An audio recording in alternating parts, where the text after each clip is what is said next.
السلام علیکم، کیا حال چال ہے؟ میں سید علی مشتبہ باغوں کے شہر لاہور سے۔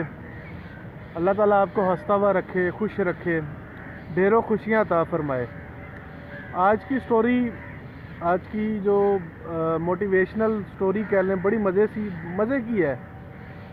بڑا یونیک لیسن ہے اس کے اندر۔ دو چیزیں جو اینڈ پہ میں بیان کروں گا۔ سٹوری کچھ ایسے ہے کہ ایک آدمی اپنے نئے گھر میں شفٹ ہوا۔ کچھ دنوں کے بعد اس علاقے میں ایک عورت رہنے آ گئی، اس کی گلی میں۔ اس نے وہ مکان خریدا، رہنے آ گئی۔ دیکھنے پہ وہ عورت بہت زیادہ ماڈرن تھی، خوشبو بہت زیادہ لگاتی تھی، پتلے نما کپڑے پہنتی تھی جس میں جسم نمایاں ہوتا تھا۔ اچھا، یہ جو جسم نمایاں کرنے کی بات ہے، کسی کے دل آزاری کرنا نہیں ہے، اسے کوئی غلط نہ سمجھے۔ سٹوری سمجھانے کا مقصد ہے کہ انسان اس چیز میں لائف کو سمجھے آگے جا کے۔ اچھا جی، اس کے گھر میں بھی مردوں کا آنا جانا لگا رہتا تھا۔ اس کے 2 بچے تھے، شوہر اس کے ساتھ نہیں تھا، جو سٹارٹ میں دیکھنے میں آیا۔ بچوں کو وہ اکثر گھر سے نکال دیا کرتی تھی، اور اس کے گھر میں اکثر ہی روز کوئی نہ کوئی نئی گاڑی پہ کوئی نیا مرد آتا تھا۔ کوئی 3-4 مرد تھے جو روٹین سے قریباً باری باری اس کے گھر آتے تھے۔ کچھ دنوں کے بعد وہی عورت سبزی لیتے ہوئے بے ہوش ہو گئی۔ محلے والے نے، علاقے والوں نے پانی ڈالا اس کے اوپر، اس کو اٹھا کے اس کے گھر پہنچایا۔ 3 دن کے بعد وہ عورت فوت ہو گئی۔ پتہ چلا کہ جو اس کے گھر میں لوگ آتے تھے، ایک اس کا ڈاکٹر تھا، کیونکہ اسے سکن کا کینسر تھا، جس کی وجہ سے وہ پتلے نما کپڑے پہنتی تھی،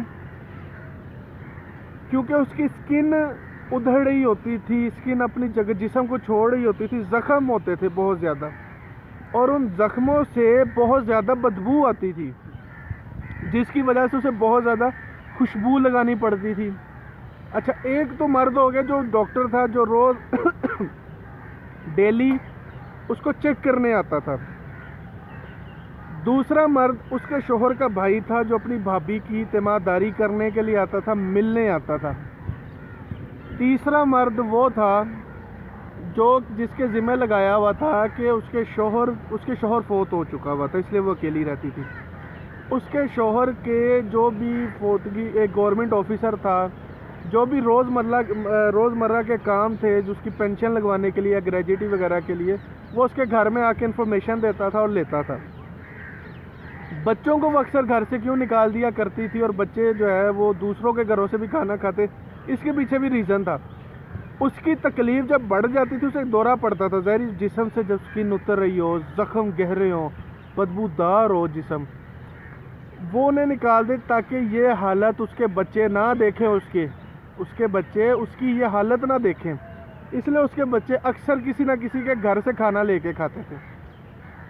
مورل سٹوری اس کے پیچھے یہی تھی کہ بھائی، دیکھنے میں، سننے میں اور بعد میں سچ پتہ چلنے میں فرق ہوتا ہے، زمین آسمان کا فرق ہوتا ہے۔ دیکھنے میں، دیکھیں جی، آپ سٹوری سن رہے ہوں گے، سٹارٹ میں آپ کو یہ لگا ہوگا عورت غلط ہے۔ عورت غلط نہیں تھی، اس کے حالات غلط تھے۔ 2 چیزیں، میں سٹوری کے اینڈ کی طرف آؤں، 2 چیزیں ہمیشہ یاد رکھیے گا۔ اللہ کبھی کسی کا برا نہیں کرتا، ٹھیک ہے؟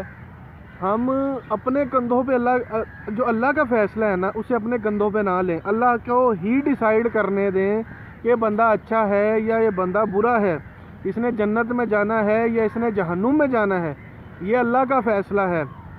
اور خدا کا واسطہ ہے، خود فیصلے کر کے خود یہ نہ کہیں کہ یہ اللہ کا فیصلہ، اس میں راضی ہو جاؤ۔ اللہ کبھی بھی انسان کو نقصان نہیں کرتا، کبھی بھی انسان کو دکھ نہیں دیتا، یہ انسان کرتا ہے۔